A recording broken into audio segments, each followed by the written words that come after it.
अस्सलाम वालेकुम स्टूडेंट्स, उम्मीद है आप सब खैरियत से होंगे। Today the topic we are going to discuss is derivative of exponential functions and the page number is 80। सबसे पहले एक्सपोनेंशियल फंक्शन की डेफिनेशन देख लेते हैं। A function f defined by f of x is equal to a raised to power x if a is greater than 0 and is not equal to 1 and x is any real number. This is called exponential function. In simple words, जब constant की power variable हो और constant आपका other than 1 होना चाहिए, क्योंकि 1 जब आप कांस्टेंट लेंगे तो 1 की पावर तो जो मर्ज़ी आप ले लें, आंसर वापस 1 के इक्वल आएगा। लेकिन अगर आप अदर देन 1 लेंगे तो डिफरेंट आंसर्स आएंगे। जब आप कांस्टेंट लेंगे, कांस्टेंट की पावर वेरिएबल लेंगे और वेरिएबल आपका यहाँ पे x कोई रियल नंबर है, this is called exponential function. If a is equal to e, यानी अब e भी तो कोई कांस्टेंट है ना, तो अगर आपका e जो है कोई a जो है वो e के इक्वल हो जाए, then y is equal to a raise to power x जो था वो बन जाएगा y is equal to e raise to power x। फिर e raise to power x is called the natural exponential function. ये simple exponential function है जहाँ पे a डिफाइंड नहीं है, लेकिन अगर आपका a जो है वो e के इक्वल आ जाए then this is called natural exponential function. यहाँ तक तो हो गई एक्सपोनेंशियल फंक्शन पे बात। नेक्स्ट हम डेरिवेटिव्स देखेंगे एक्सपोनेंशियल फंक्शन के किस तरह कैलकुलेट किए जाएंगे। Now we find derivatives of e raise to power x and a raise to power x from the first principles. Number 1 में है let y is equal to e raise to power x। ये आपने late कर लिया, यानी जब हमारा function जो है वो e raise to power x होगा देन उसका डेरिवेटिव लेने से क्या आंसर आएगा। यहाँ पे हम डेरिवेटिव को using ab initio method या फर्स्ट प्रिंसिपल से सॉल्व करके देन उसका रिज़ल्ट कैलकुलेट करेंगे। तो सबसे पहले एज़ यूजुअल हम y is equal to e raise to power x लेंगे, then y plus delta y यानी चेंज ऐड किया दोनों साइड पे, x के अंदर डेल्टा x चेंज ऐड किया, फिर दोनों को सब्ट्रैक्ट किया। यहाँ पे सब्ट्रैक्ट करने से e raise to power x plus delta x minus e raise to power x बन गया।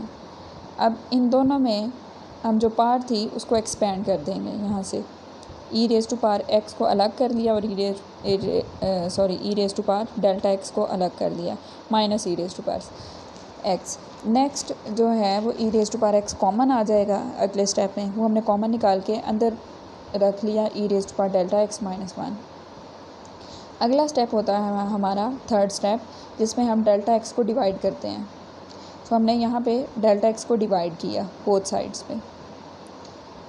उसके बाद लिमिट अप्लाई की delta x approaching to zero, limit delta x approaching to zero, this जो फैक्टर है दूसरी साइड पे, यहाँ से हम e raise to power x जो है वो सेपरेट करके लिमिट यहाँ पे अप्लाई करवाएंगे, क्योंकि इसके अंदर डेल्टा x है नहीं।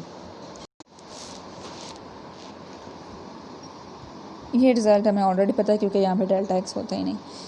अच्छा, दूसरी साइड पे हमारा डेरिवेटिव बन जाएगा dy बाई डी एक्स, और इस साइड पे e raise to power x, और यहाँ पे जब हम अप्लाई करेंगे तो ये वाला रूल जो चैप्टर नंबर 1 में हमने डिस्कस किया था इन डिटेल, वहाँ से हम ये रूल अगर देखें तो e raise to power delta x minus 1 by delta x same form बन रही है। वहाँ पे हमने h के साथ यूज़ किया था, सो इसका आंसर हमने वहाँ पे देखा था वो 1 आता है। सो यहाँ पे 1 हमने वैल्यू पुट की, e raise to power x multiply हो रहा है, so derivative of e raise to power x is equal to e raise to power x। ये हमने डेरिवेटिव कैलकुलेट कर लिया नेचुरल एक्सपोनेंशियल फंक्शन यानी e raise to power x का, वो सेम होगा। और अब हम देखेंगे जो सिंपल एक्सपोनेंशियल फंक्शन है that was a raise to power x, उसका डेरिवेटिव किस तरह कैलकुलेट होगा, सेम स्टेप्स फॉलो करते हुए, यानी ए बी इनिशियो मेथड जो है उसी को यूज़ करते हुए हम इसको कैलकुलेट करेंगे। So Y is equal to A raise to power X ले लिया, चेंज ऐड किया दोनों साइड्स पे, सब्ट्रैक्ट किया, यहाँ पे सेम काम जैसे e raise to power x वहाँ से हमने सेपरेट करके कॉमन निकाल लिया था, यहाँ पे ए रेज़ टू पावर एक्स हमने कॉमन निकाल लिया। नेक्स्ट स्टेप में हमने डिवाइड कर दिया डेल्टा एक्स से, फिर हमने लिमिट अप्लाई कर दी, A raise to power X as it is यहाँ पे बाहर आ गया क्योंकि इसके अंदर डेल्टा एक्स है नहीं जिस पे लिमिट अप्लाई होगी। लिमिट अप्लाई आपकी यहाँ पे हो गई। अगेन वही वाला रिज़ल्ट जो हमने चैप्टर नंबर 1 में डिस्कस किया था, वही वाला रिज़ल्ट हम यूज़ करेंगे। ए रेज़ टू पावर पर एच माइनस 1/h जब होता है, लिमिट आपकी h अप्रोचिंग टू 0 होती है, देन आपका आंसर जो है वो नेचुरल लॉग ऑफ a के इक्वल आता है। सो यही वाला रिज़ल्ट हम यूज़ करते हुए यहाँ पे वैल्यू पुट कर देंगे, A raise to power x into natural log of a हो जाएगा। सो जब भी हम डेरिवेटिव लेंगे A raise to power X का, सो सिंपली हम A raise to power x into natural log of A आपका कोई भी कांस्टेंट हो सकता है। फॉर एग्जांपल अगर वो आपका 2 रेज़ टू पावर एक्स है तो उसका डेरिवेटिव आएगा 2 raise to power x into natural log of 2। So ये सिंपल सा काम है। ये दो रिज़ल्ट्स जो हैं ये हम याद रखेंगे और इन्हीं को हमने नेक्स्ट यूज़ करना है। नेक्स्ट है एग्ज़ाम्पल नंबर 1 जिसमें d y by d x calculate करने को कहा गया है अगर y is equal to e raise to power x square plus 1 हो, और दूसरा क्वेश्चन है इसका y is equal to A raise to power square root of x. Part 1 देखते हैं पहले। अब हमने यहाँ पे ऊपर कैलकुलेट करना सीखा E raise to power X यानी constant raise to power variable. अब वेरिएबल हमने इस फॉर्म का नहीं देखा, लेकिन ये भी बहुत आसान है, बिल्कुल वैसा ही है, और कुछ एक आध रूल हम जो पीछे कर रहे थे क्वेश्चन उन जैसा यूज़ करेंगे। यहाँ पे वो चेन रूल यूज़ करना चाह रहा है, लेकिन मैं आपको अदर देन चेन रूल जो अप्लाई किए बगैर जो है ना वो भी बता देती हूँ। यहाँ पे उसने क्या किया, पावर जो है वो आपको थोड़ी कॉम्प्लिकेटेड सी नज़र आ रही थी तो u के इक्वल ले ली, u is equal to x square plus 1, then y आपका बन गया e raise to power u। So अब आप क्या करेंगे, y को with respect to u differentiate करेंगे और u को with respect to x differentiate करेंगे। इसको उसने a का नाम दे दिया, यहाँ से जो ये बन रही थी ना ओरिजिनल फंक्शन जो था वो ई रेज़ टू पावर u बन रहा था, इसको उसने a का नाम दे दिया। u को डिफ्रेंशिएट किया विद रिस्पेक्ट टू x तो वो बन गया 2x। नेक्स्ट पेज पे चलते हैं, पेज नंबर 81। इसमें y is equal to e raise to power u को डिफ्रेंशिएट कर रहा है, तो दोनों साइड्स को जब करेंगे तो dy बाई dx बन जाएगा। यहाँ पे वो एक ही स्टेप में चेन रूल यूज़ कर रहा है, लेकिन आप इस तरह नहीं करेंगे, आप इसको जैसे पहले चेन रूल के लिए दोनों चीज़ें अलग अलग यूज़ करते हैं वैसे कर लें। लेकिन चले हम इसको भी देख लेते हैं। उसने क्या किया, चेन रूल यहाँ पे यूज़ कर लिया। y is equal to e raise to power u था, d बाई डी एक्स लिया दोनों साइड्स पे, तो यहाँ पे बन गया dy बाई डी एक्स जो कि हमें कैलकुलेट करना था। यहाँ पे अब हम u को या e raise to power u को with respect to x differentiate नहीं कर सकते, इसलिए हमने dx जो है वो मल्टीप्लाई भी किया और डिवाइड भी किया।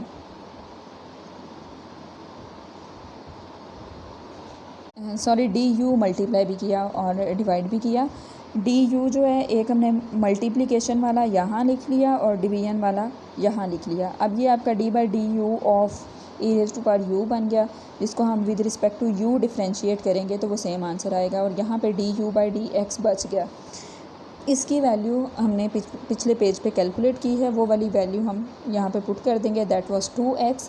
सो अब हम अगेन क्या करेंगे, e raise to power u जो है उसकी वैल्यू उठा के पुट करेंगे फ्रॉम a, तो y is equal to e raise to power x square plus 1 बन जाता है, वहाँ से वो हमने वैल्यू यहाँ पुट की। du बाई डी एक्स की वैल्यू भी ये 2x ऑलरेडी है, तो यहाँ पे ये आपके पास आंसर आ गया। इसका सेकंड पार्ट देखते हैं। सेकंड पार्ट में क्वेश्चन है आपके पास y is equal to A raise to power square root of x। तो यहाँ पे भी हम पावर जो है वो उसको हम u के इक्वल ले लेते हैं, देन y बन जाता है आपका ए raise to power u।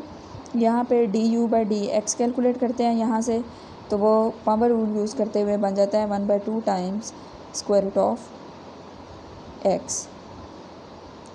Differentiate करेंगे बोथ साइड्स ऑफ ए, यानी इस इक्वेशन को जैसे पिछले क्वेश्चन में या पिछली एग्जांपल में उसने काम किया, इसको डिफ्रेंशिएट करेंगे। इसको डिफ्रेंशिएट करेंगे विद रिस्पेक्ट टू एक्स, तो ये बन जाएगा dy/dx into d/dx of a raise to power u। अब ये फंक्शन है u वाला, इसको हम with respect to x differentiate नहीं कर सकते, सो हमने चेन रूल यूज़ किया, du मल्टीप्लाई भी किया और डिवाइड भी किया। एक हमने इस साइड पे dx के साथ सेपरेट करके रख लिया, जबकि दूसरा हमें यहाँ नज़र आ रहा है। सो इसको जब हम with respect to u differentiate करेंगे तो पीछे हमने रूल देखा जिसमें था कि जब कांस्टेंट की पावर वेरिएबल हो तो कांस्टेंट की power variable as it is आ जाएगी और साथ में natural log of that constant आ जाएगा। सो ये बन गया यहाँ पे du/dx एज इट इज़। इसको हमने यहाँ पे ऊपर ये कैलकुलेट करके रखा है, उसकी वैल्यू यहाँ पे पुट करेंगे। So this is the answer. Example number 2 पे चलते हैं। इसमें डिफ्रेंशिएट करना है a raise to power x को with respect to x। We have directly यहाँ पे हमने उसको करना है, हालांकि इसको हमने ए बी इनिशियो मेथड से अभी पिछले पेज पे किया भी है डिफ्रेंशिएट, लेकिन अब हम without using ab initio method या फर्स्ट प्रिंसिपल इसको दूसरी तरह से डायरेक्ट यूजिंग फार्मूलाज कैलकुलेट करेंगे। अच्छा, इसको डायरेक्टली हम करें तो या तो फिर हम वैसा ही कर सकते हैं कि अगले स्टेप में हमें वो फार्मूला जैसे याद है पिछला रिज़ल्ट जो हमने पेज नंबर 80 पे जो हमने यहाँ पे कैलकुलेट किया, ये वाला रिज़ल्ट, या तो हम डायरेक्टली लिख लें, लेकिन डायरेक्टली करेंगे तो फिर सोल्यूशन नहीं बनेगा। तो सोल्यूशन बनाने के लिए हम एक दो चीज़ें जो है वो ऐड करेंगे। यहाँ पे हमने क्या किया, ई जो है यानी एक्सपोनेंशियल फंक्शन और उसके साथ लॉगरिथमिक फंक्शन जो है ये दोनों ले लिए, क्योंकि ये रेसिप्रोकल है एक दूसरे के, तो ये कैंसिल आउट होकर 1 हो जाएंगे और फंक्शन पे एज इट इज़ कोई फ़र्क नहीं पड़ेगा। तो हमने ई और नेचुरल लॉग दोनों ले लिए, डिफ्रेंशिएट करेंगे बोथ साइड्स को विद रिस्पेक्ट टू एक्स। अब हमारा जो है ना वो एक्सपोनेंशियल फंक्शन बन गया, यानी नेचुरल एक्सपोनेंशियल फंक्शन बन गया। नेचुरल एक्सपोनेंशियल फंक्शन में सेम ही आंसर आ जाता है, यानी E raise to power X का जब हम डेरिवेटिव लेते हैं तो वो वापस E raise to power X ही आ जाता है। ये भी हमने पेज नंबर 80 पे रिज़ल्ट कैलकुलेट किया है। लेकिन हमेशा शुरू से लेके 2.3 से लेके हम ये काम कर रहे हैं कि हम फर्दर डेरिवेटिव लाजमी लेते हैं। सो यहाँ पे भी हम फर्दर डेरिवेटिव ऑफ पावर लेंगे। E raise to power x होता तो फर्दर डेरिवेटिव जो था विद रिस्पेक्ट टू एक्स वो 1 आ जाना था, लेकिन यहाँ पे जब कि पावर डिफरेंट है सो हम उसका डेरिवेटिव लेंगे। So E raise to power X times natural log of A as it is and further derivative of X natural log of A. यहाँ पे अब हम नेचुरल लॉग ऑफ ए को कांस्टेंट कंसीडर करेंगे, वो है ही कांस्टेंट।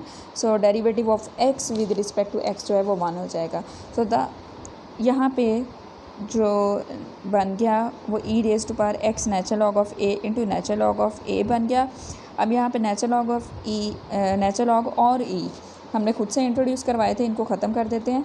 ये एक्स जो है ये पावर में ले जाते हैं, A raise to power x बन जाएगा और natural log of E, natural log ये ऑफ ई जो है ये 1 होके ख़त्म हो जाएगा, क्योंकि ये दोनों एक दूसरे के रेसिप्रोकल हैं। A raise to power x into natural log of A बच गया। और यही वाला रिज़ल्ट आया था जब हमने बाय डेफिनेशन कैलकुलेट किया था derivative of A raise to power x.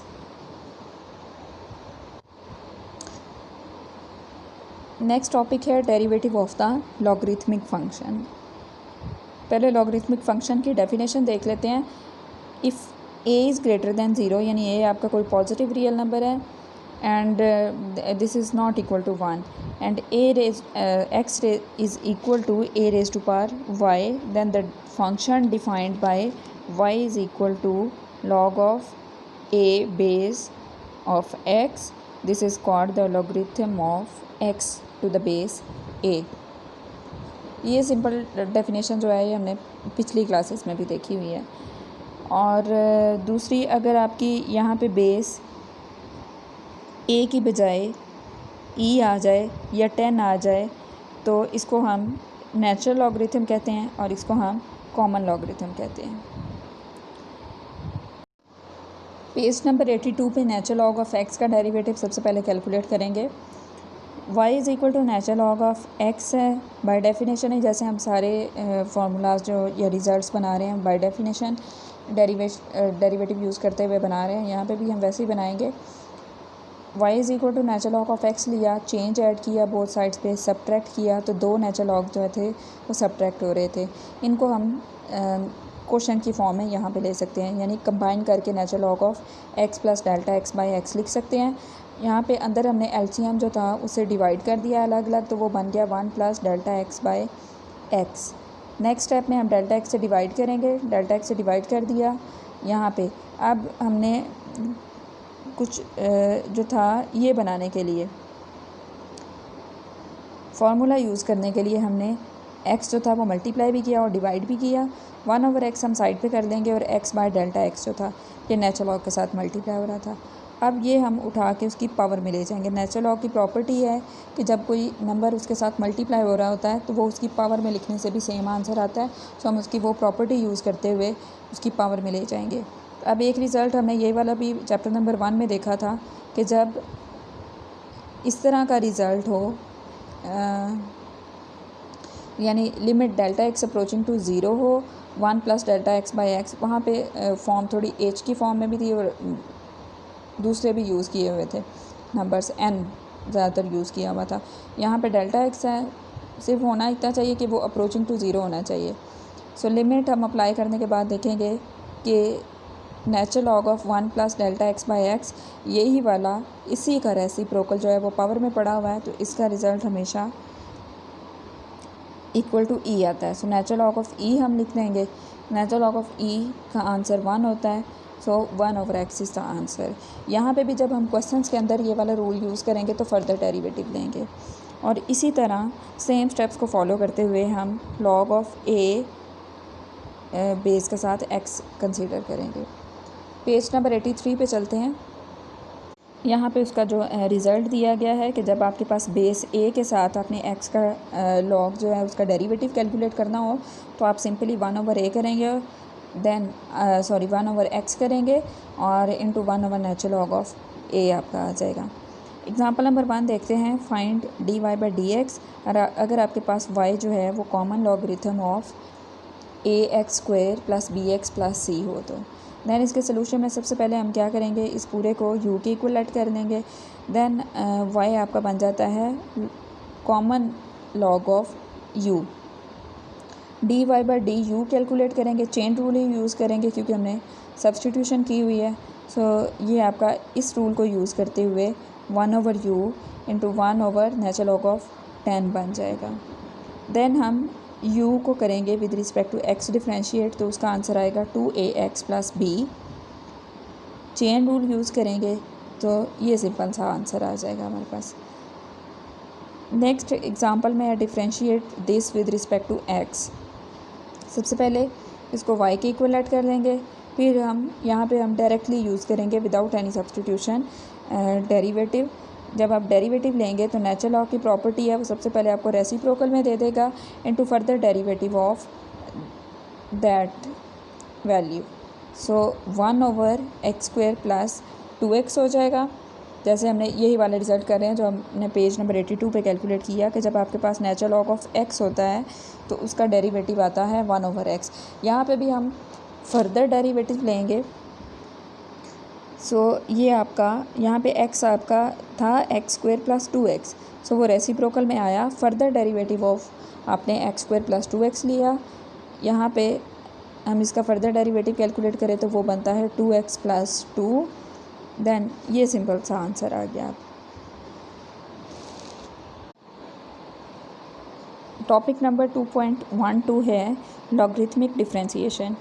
ये इस तरह की डिफ्रेंशिएशन होगी कि आपको जो फंक्शंस हैं वो कोशेंट, पावर्स और डिफरेंट कॉम्प्लिकेटेड फॉर्म्स में दिए जाएंगे और आप उनका पहले लॉग लेके उनको सिंप्लीफाई कर लेंगे, देन आप उसको डिफ्रेंशिएट करेंगे। इसको हम करेंगे कैसे, वो पेज नंबर 84 पे देखते हैं। पेज नंबर 84 पे रिज़ल्ट देख लेते हैं। जब भी डेरिवेटिव होगा e⁻f(x) का तो आपने e⁻f(x) एज इट इज़ लिखना है इनटू फर्दर डेरिवेटिव ऑफ जो फंक्शन है e⁻, जो है। एग्जांपल देखेंगे इसमें आपको क्लियर हो जाएगा। Find derivative of this. अब यहाँ पे डायरेक्टली अगर हम देखें तो हमें नज़र आता है कि हम कोशेंट रूल सबसे पहले यूज़ करेंगे, देन हम इन दोनों पे प्रोडक्ट रूल यूज़ करेंगे और उसके बाद हम इस वाले फंक्शन पे पावर रूल यूज़ करेंगे और यही वाला हम यहाँ पे फर्दर अगेन डेरिवेटिव जब लेंगे तो पावर रूल यूज़ करना पड़ेगा। सो ये डिफरेंट स्टेप्स में काम होगा। इसको हम देखते हैं कि नेचुरल लॉग लेके सिंप्लीफाइड किस तरह किया जा सकता है, देन हम उसको डिफ्रेंशिएट करेंगे। लेट कर लेंगे फंक्शन को y के इक्वल, देन नेचुरल लॉग लेंगे दोनों साइड्स पे। तो नेचुरल लॉग की प्रॉपर्टी है कि वो दो अगर नेचुरल लॉग सब्ट्रैक्ट हो रहे हों तो उनको कोशेंट की फॉर्म में कंबाइन करके भी लिखा जा सकता है नेचुरल लॉग में, और अगर ऐसा है तो उसको खोल के जो सब्ट्रैक्शन की फॉर्म में इस तरह भी लिखा जा सकता है या डिफरेंस की फॉर्म में। सो इन दोनों को हमने डिफरेंस की फॉर्म में लिख लिया। Then natural log of y, अच्छा हम देखेंगे नेचुरल लॉग के अंदर यहाँ पे दो फंक्शन जो थे एज अ प्रोडक्ट भी नज़र आ रहे थे, तो इनको हमने सम की फॉर्म में सेपरेट कर दिया। लेकिन जब हमने square root of x square plus 3 का लॉग खोला तो इसमें हमें पूरे की पावर नज़र आई, तो उसको हमने 1/2 लिख लिया। ये सब्ट्रैक्ट हो रहा था जो एज इट इज़, इससे फर्दर इसकी सिंप्लीफिकेशन हो नहीं सकती, सो यहाँ पे हम इसको डिफ्रेंशिएट कर देंगे। सो डिफ्रेंशिएट करेंगे तो सबसे पहले नेचुरल लॉग ऑफ x का डेरिवेटिव 1/x आ जाएगा, यहाँ से देख लें। सो ये 1/2 एज इट इज़, और natural log of x square plus 3 का जब हम डेरिवेटिव लेंगे तो सेम चीज़ पहले रेसिप्रोकल में आ जाएगी। देन हमने फर्दर डेरिवेटिव ऑफ बेस कह लें, ये लेना है। बेस तो नहीं नेचुरल लॉग के केस में होगी, ये हम जिस चीज़ का नेचुरल लॉग ले रहे होते हैं वो होती है बेस। यहाँ पे ई है हमारी, क्योंकि हमने नेचुरल लॉग लिया हुआ है दोनों साइड्स पे। तो x स्क्वायर प्लस 3 का डेरिवेटिव 2x आ जाएगा। यहाँ पे हम देखें तो 1/x स्क्वायर प्लस 1 पहले आएगा, क्योंकि पहले सबसे पहले नेचुरल लॉग का जब डेरिवेटिव लेते हैं तो उसको रेसिप्रोकल की फॉर्म में कर देता है। देन यहाँ पे इस चीज़ का डेरिवेटिव लेंगे तो वो 2x आ जाएगा। सिंपल सी आगे जो है वो एडिशन सब्ट्रैक्शन वाली चीज़ें हैं, वो आप खुद देख लेंगे। And the finally answer is this. आप इसको प्रैक्टिस कर चुके हैं एक्सरसाइज नंबर 2.3 में भी। सो आप इसको अगर पेपर में आए और आपको कहा नहीं जाए कि विद रिस्पेक्ट टू यानी नेचुरल लॉग आप यूज़ करके इसको डेरिवेटिव लेंगे इसका, तो आप इसको ऐसे भी कर सकते हैं और उस मेथड से डायरेक्टली भी कर सकते हैं। सो जो आपको आसान लगे आप उससे कर सकते हैं। सो यहाँ पे हमें डिफरेंट रूल्स जो हैं ऑफ डिफ्रेंशिएशन यानी कोशेंट प्रोडक्ट सम डिफरेंस वाले वो नहीं ऐसा यूज़ करने पड़ते। हम इसको पहले ही एडिशन और सब्ट्रैक्शन की फॉर्म में ले आते हैं। बाकी हमें जो है ना सिर्फ एडिशन यानी सम और डिफरेंस वाले formulas of differentiation he use करने पड़ते हैं। एग्जाम्पल नंबर 3 है, बिल्कुल सिंपल। इसमें आपको वेरिएबल की पावर वेरिएबल नज़र आ रही है। तो इसका कोई फार्मूला नहीं हमने अभी तक पढ़ा कि जब वेरिएबल की पावर वेरिएबल होगी तो हमने उसको किस तरह कैलकुलेट करना है, यानी डेरिवेटिव उसका किस तरह कैलकुलेट करना है। सो ये आपने सिंप्लीफाई कर लेना है using natural log. Natural log लिया दोनों साइड्स पे। अब यहाँ पे आपने ब्रैकेट्स से केयरफुल रहना है लगा के, सो दैट आपके पास अब दो नेचुरल लॉग हैं तो वो मिक्स अप ना हो जाएं। सो ये नेचुरल लॉग जब हमने इसका लिया तो यहाँ पे जो भी पावर है वो शुरू में आ जाएगी मल्टीप्लिकेशन में, और यहाँ पे हमारे पास नेचुरल लॉग ऑफ x है। ये काम आप बाय यूजिंग सब्सटीट्यूशन भी कर सकते हैं, लेकिन अगर आप डायरेक्ट कर दें तो भी कोई मसला नहीं है। नेक्स्ट हम डिफ्रेंशिएट करेंगे तो नेचुरल लॉग है यहाँ पे, तो ये 1/, यानी रेसिप्रोकल में आ जाएगी पहले वो चीज़। Then further derivative with respect to x जो है वो बन जाएगा dy/dx। यहाँ पे प्रोडक्ट रूल यूज़ करेंगे क्योंकि आपके पास ये एक फंक्शन है जबकि x दूसरा फंक्शन है। x का डेरिवेटिव 1 और दूसरा फंक्शन एज इट इज़, फिर x एज इट इज़ और डेरिवेटिव ऑफ दिस। यहाँ पे नेचुरल लॉग के अंदर जो भी है हाथ रख के उसको भूल जाएं। नेचुरल लॉग के अंदर जो भी है सबसे पहले उसका reciprocal, then further derivative of that value, वो नेचुरल लॉग ऑफ x। सो 1/, नेचुरल लॉग ऑफ x ये पड़ा हुआ है। नेचुरल लॉग ऑफ x का डेरिवेटिव 1/x हो जाएगा। सो यहाँ पे ये बन गया natural log of x plus 1/, natural log of x, क्योंकि ये वाला x इस x से कैंसिल आउट हो गया। पेज नंबर 85 पे इसका फाइनली जो है वो रिज़ल्ट लिखा हुआ है। अब हमने दोनों साइड्स पे क्योंकि नेचुरल लॉग लिया हुआ था, सो यहाँ पे हमारे पास 1/y dy/dx बन गया था। ये y उठा के दूसरी साइड पे ले जाने से y इस साइड पे आएगा और y की हमने वैल्यू सब्स्टिट्यूट की और ये आंसर आ गया। तो आज के लिए इतना ही, बाकी इंशाल्लाह डेरिवेटिव ऑफ हाइपरबोलिक फंक्शंस जो है वो कल के लेक्चर में देखेंगे। अल्लाह हाफिज़।